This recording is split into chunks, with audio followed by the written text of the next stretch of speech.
Hello everyone, आज हम देखेंगे क्लास 9th का नया जो एक्सरसाइज आपका स्टार्ट है, linear equation in two variable, जो कि हमारा आर.एस. अग्रवाल बुक से हम सॉल्यूशन कर रहे हैं। इस लेक्चर में हम एक्सरसाइज 4 का जो कि linear equation in two variable है, उसका एग्जाम्पल सॉल्व करेंगे। और ये हमारा जो होगा, ये लेक्चर नंबर 3 होगा। इसके प्रीवियस में हमने 2 लेक्चर किया हुआ है जिसमें एग्जाम्पल हम आपको सॉल्व किए हैं। और यहाँ पर भी आप देखेंगे कि एग्जाम्पल नंबर फर्स्ट लिखा हुआ है, वो इसलिए लिखा हुआ है कि आप बुक के अकॉर्डिंग क्वेश्चंस को मैच करें, क्योंकि बहुत सारे जो एडिशन होते हैं बुक का, उसमें एग्जाम्पल कुछ चेंज करके दिया हुआ है। इसलिए आप एग्जाम्पल नंबर के अकॉर्डिंग मत देखें, आप पहले क्वेश्चंस को मैच करें कि आपका क्वेश्चंस किससे मैच कर रहा है। जो क्वेश्चन मैच कर रहा है वो अपने बुक के अकॉर्डिंग मिलाइए, ठीक है। इसलिए यहाँ पे एग्जाम्पल नंबर 1 लिखा हुआ, बट इसके प्रीवियस में भी हमने 2 लेक्चर किया हुआ है, जिसका जो प्लेलिस्ट है वो हमारे प्लेलिस्ट में अवेलेबल है। Linear equation in two variable class 9th के नाम से बना हुआ है, और उस प्लेलिस्ट का जो लिंक है वो आपको इस वीडियो के डिस्क्रिप्शन बॉक्स में भी मिल जाएगा। तो आप प्रीवियस वीडियो को एक बार देख लें, क्योंकि इसमें बहुत सारे क्वेश्चंस जो है आपका एग्जाम्पल का सॉल्व किया गया है, और उसके बाद इस वीडियो देखेंगे तो आपको काफ़ी अच्छे तरीके से समझ में आएगा। क्योंकि सारे जो वीडियो होते हैं एक दूसरे वीडियो से लिंकअप होते हैं, क्योंकि वो आपको समझ में नहीं आएगा, फिर ये समझने में थोड़ी सी प्रॉब्लम हो सकती है। स्टार्ट करते हैं इस वीडियो को।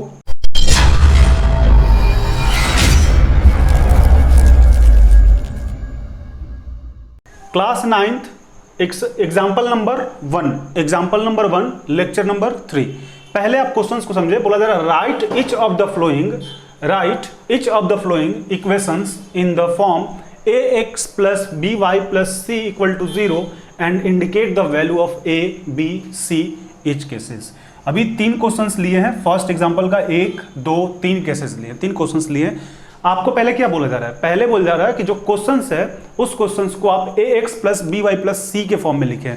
और याद करें, जो सबसे पहला हमारा लेक्चर था उसमें आपको हम बताए थे कि जो linear equation in two variable होता है उसका जो मेन फॉर्म होता है आपका यही होता है, ax plus by plus c के फॉर्म में ही होता है। यही तो लीनियर इक्वेशन है।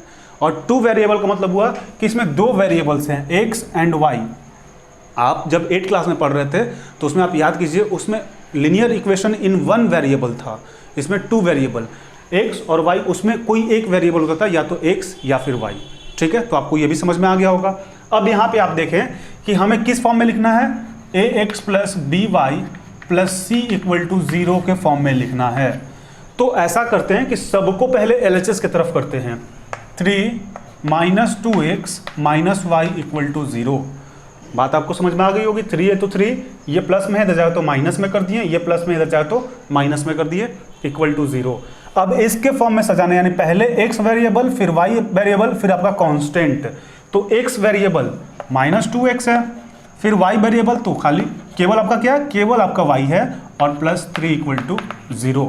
अब आप इसको इससे मैच करके देख सकते हैं कि ये ax plus by plus c के फॉर्म में आ गया। अब चूंकि प्लस के फॉर्म में लिखना है तो आप इसको ऐसे भी लिख सकते हैं, -2x plus -1y plus 3 equal to 0। अब वो भी आपका फॉर्म में आ गया, ax plus by plus c।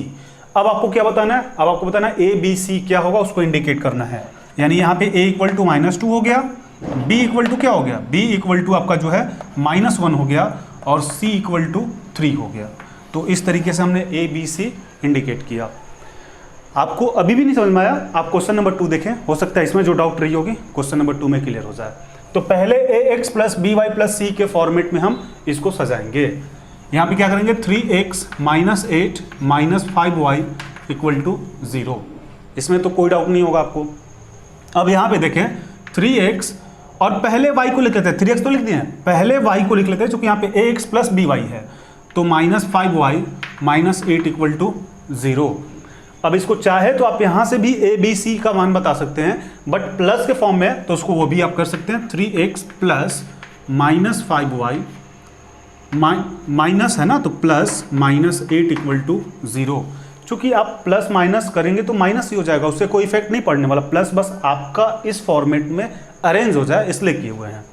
अब यहाँ से a के जगह पे आप देखिए क्या है 3, b के जगह पे आपके पास क्या है -5, और c के जगह पे -8। तो आ गया आपका ABC। एक बार फिर से देखें क्वेश्चन नंबर 3। क्वेश्चन नंबर 3 है x इक्वल टू 4y, तो x -4y और यहाँ पे c तो है ही नहीं, c तो है ही नहीं, इक्वल टू 0, यानी कि इसको ऐसे लिख सकते हैं ना, x plus -4y equal to 0। ठीक है, अभी आपका क्या हो जाएगा, a की जगह पे आपका क्या है, केवल x है, इसके आगे जो है कोई नंबर नहीं है, तो x के आगे 1 तो खुद से होता है ना, किसी भी डिजिट का मल्टीप्लिकेशन 1 होता है, 4 लिखें या 4 × 1 लिखें क्या फ़र्क पड़ता है, तो 1 तो होता ही होता है।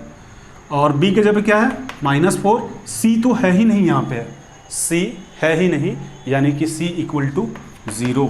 इस तरीके से हमने तीनों क्वेश्चंस में आपका ABC दिखाया। एक बार फिर से हम इसको एक्सप्लेन कर देते हैं, आप ध्यान से देखेंगे। आपके क्वेश्चन में बोला जा रहा है कि आपके पास जो ax plus by plus c है, पहले इस फॉर्मेट में आप इसको अरेंज कीजिए, उसके बाद आप बताइए, इंडिकेट कीजिए कि ABC का मान क्या है। तो ax plus by plus c equal to 0 को हम लिख लिए, यहाँ पे 3 है, ये प्लस में है, इस तरफ जाएगा तो माइनस में, ये भी प्लस में है, इस तरफ जाएगा तो माइनस में, इक्वल टू 0। अब इसको हम अरेंज किए हैं, पहले x वाला वेरिएबल को, फिर y वाला वेरिएबल को, फिर c को, यानी कांस्टेंट पार्ट को। अब आप देखें तो a के जगह पे आपके पास क्या है, -2, b के जगह पे क्या है, -1 और c के जगह पे 3। इससे आप मत घबराइएगा, बात यही है, ये लाइन और ये लाइन सेम है, बस फर्क इतना है कि प्लस माइनस माइनस की जगह माइनस हो जाएगा, बाकी उससे कोई इशू नहीं है।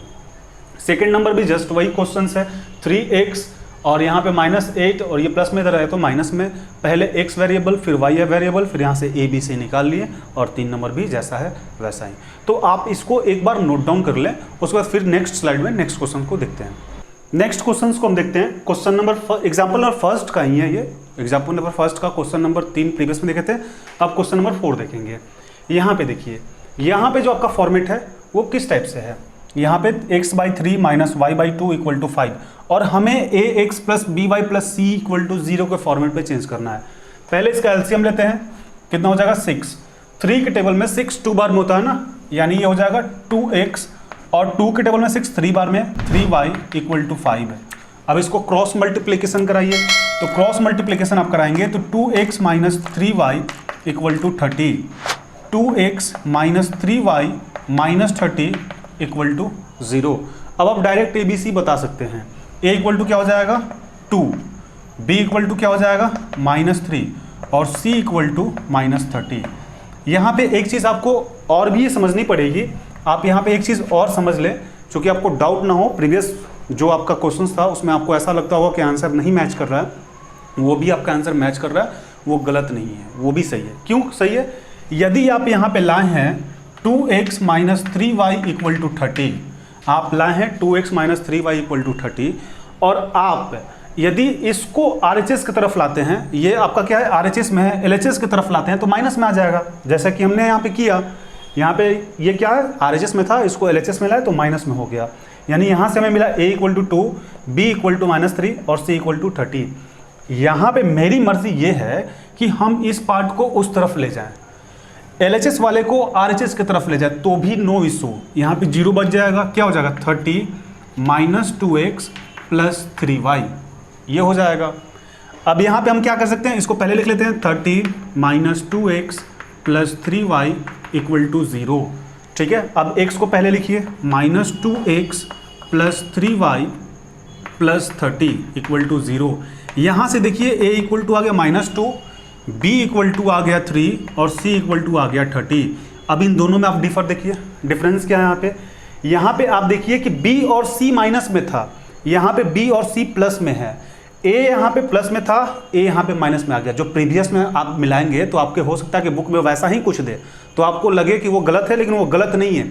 जब आप इसको सॉल्व करेंगे, इसका सॉल्यूशन निकालेंगे तो आंसर वही आएगा, आंसर में कोई डिफरेंस नहीं होगा।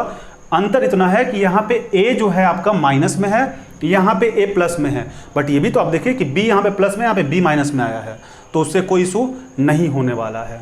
ठीक है, आप RHS तरफ ले जाएंगे तो उल्टा हो जाएगा, और उल्टा ये भी नहीं है, ये भी सही है। ये भी देखिए कैसे आंसर आ सकता है, यदि यहाँ से आप माइनस कॉमन ले लेते हैं, यदि आप माइनस कॉमन ले लेते हैं तो यहाँ पे क्या बच जाएगा 2x, और चूंकि यहाँ से माइनस कॉमन लिए हैं तो माइनस तो बाहर निकल गया, तो क्या हो जाएगा यहाँ पे -3y हो जाएगा, तब ना माइनस माइनस प्लस होगा, आप बाद में मल्टीप्लाई कराएंगे तो फिर यहाँ पे क्या हो जाएगा -30 इक्वल टू 0। ये जो माइनस है वो तो 0 में जाकर मल्टीप्लाई हो गया, खत्म हो गया।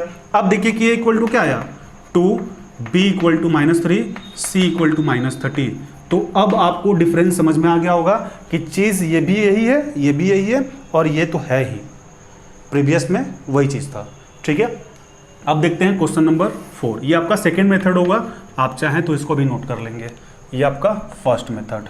दोनों तरीके गलत हैं, आप किस तरीके से बना रहे हैं, किस तरीके से समझ रहे हैं, कौन सा आपको आसान लग रहा है, ये आपके ऊपर डिपेंड करता है। क्वेश्चन नंबर 5 देखिए। क्वेश्चन नंबर 5 है 4y minus 3 equal to √2x। ये क्वेश्चन भी जस्ट वही है। यदि आप इसको उस तरफ भेजते हैं तो आपका जो x का वैल्यू आएगा, यानी जो x के पास कांस्टेंट है वो प्लस में आएगा, और हमारी मर्जी करिए कि हम इसको इस तरफ भेजें तो x का माइनस में आ जाएगा। बट ये आप ध्यान में रखेंगे कि जो इसमें प्लस में आएगा वो इसमें माइनस में आएगा, जो इसमें माइनस में आएगा वो उसमें प्लस में आएगा। कंफ्यूज होने की जरूरत नहीं है। अब ये क्या हो जाएगा, √2x minus 4y plus 3 equal to 0।